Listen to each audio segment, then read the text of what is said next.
জনাব তারেক রহমান সাহেব নির্দোষ এবং তিনি খালাস পেয়েছেন। শেখ হাসিনা ওয়াজেদ প্রকৃত অর্থে আইবি রহমান সহ যারা আনফরচুনেটলি মৃত্যুবরণ করেছেন তাদের বিচার শেখ হাসিনা চায়নি। পূর্ণাঙ্গ বেঞ্চ আজকে যা রায় দিয়েছেন সেই রায়ে প্রমাণিত হয়েছে জনাব তারেক রহমান সাহেব বিএনপির ভারপ্রাপ্ত চেয়ারম্যান, তিনি ন্যায় বিচার পেয়েছেন।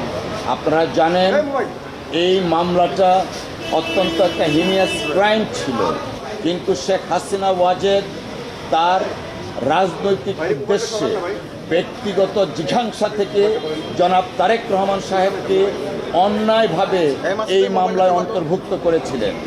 আজকে সর্বোচ্চ আদালতের মাধ্যমে প্রমাণিত হয়েছে জনাব তারেক রহমান সাহেব নির্দোষ এবং তিনি খালাস পেয়েছেন।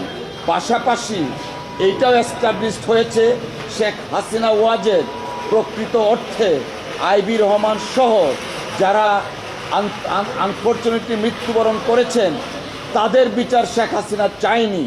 যদি শেখ হাসিনা প্রকৃত অপরাধীদের বিচার চাইতেন, আইবি রহমানের বিচার চাইতেন, তাহলে হয়তো রাজনৈতিক জিঘাংসার বশবর্তী হয়ে জনাব তারেক রহমান সাহেবকে এই মামলায় অন্তর্ভুক্ত করতেন না।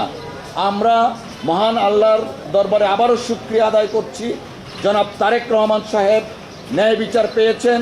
আমরা বিএনপির পক্ষ থেকে আল্লাহর দরবারে